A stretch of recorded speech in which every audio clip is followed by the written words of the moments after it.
In this video, I'm going to show you how to start your bobbin lace at a point, and this is generally used when you're working a bookmark. So here's the top of my bookmark with the point. When I do my patterns, I colour code my pins. So usually, but not always, just double check the instructions.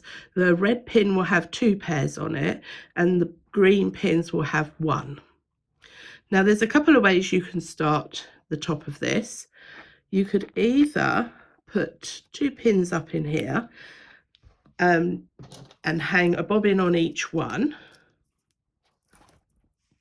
And I'm going to use different colours so you can see what happens.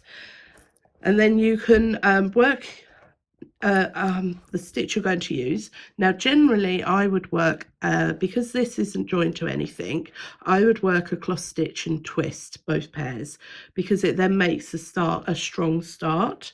So I would work a cross stitch, twist both pairs, put a pin into the red dot, and then close it with a cross stitch and twist. And then you can carefully remove your support pins and ease it down. Now I'm using very thick thread, so I'm going to have to really tension and keep an eye on my tension. But what you're aiming for is to make sure that all the loops have disappeared around your pin. So that's one way of working it.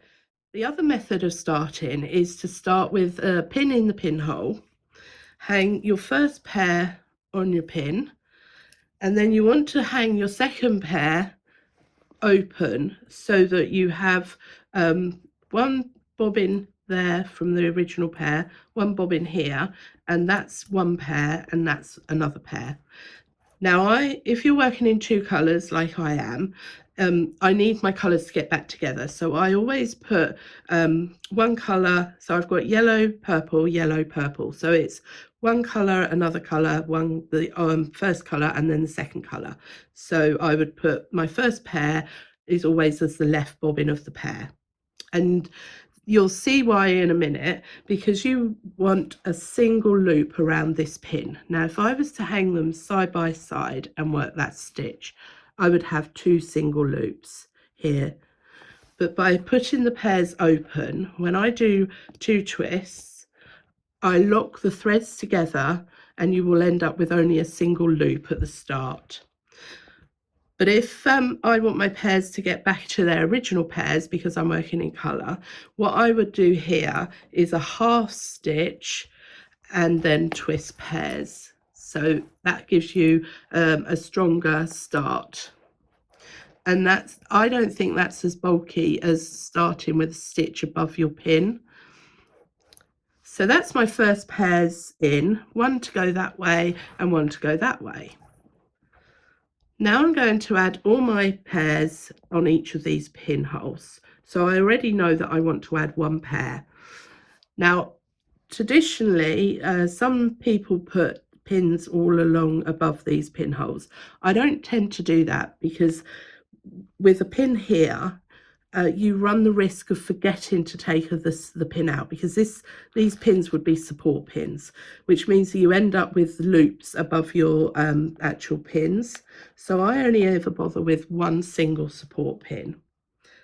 I'm going to and the other thing I always do is I use a berry pin, which has the bubble on the top, because they come in colours and it's bigger than your normal pins, so you're likely to remember to take it out. So whenever I need anything on a support pin, I will always put it on a berry pin.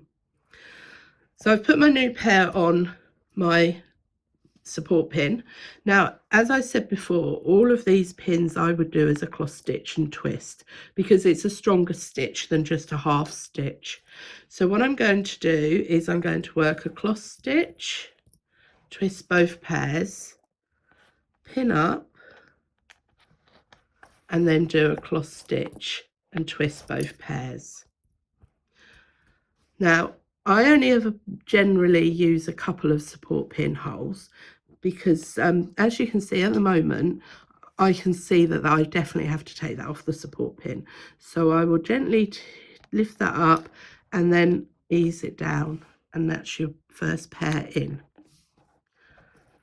So I can now go on and do the next one. So again, my single support pin, if this was longer, I'd probably have 2 or 3, depending on how long this length is. But as this is a short one, I only need 1. The other thing I don't generally do now is twist this thread, because when you lift this pin out, that twist usually gets lost. So there's no point, it comes unwound, so there's no point in putting it on. So I've got my new pair, cross stitch, twist both pairs, pin up, and close with a cross stitch and twist. Now this is going to be quite a bit restrictive for a minute, because your threads are obviously long, or short rather, because they're on the support pin. So as you can see, I've got my nice straight line. You definitely need the twist here, unless it's a design feature, but the twist gives you that straight line.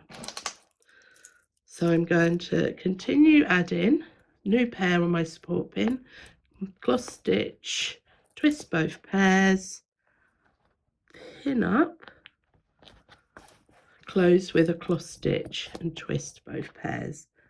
And I'm going to gently pull that down, put my support pin back, and add the next pair.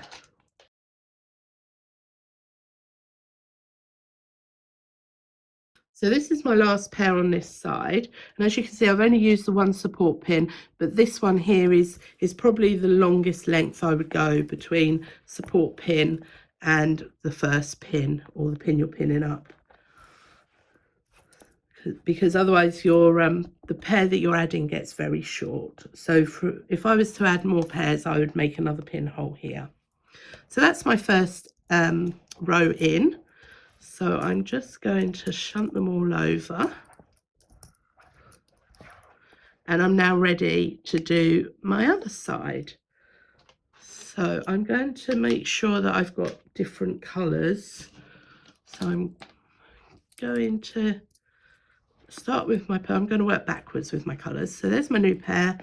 I'm going to do my cross stitch and twist. Somewhere I have a hole, and close with a cross stitch and twist.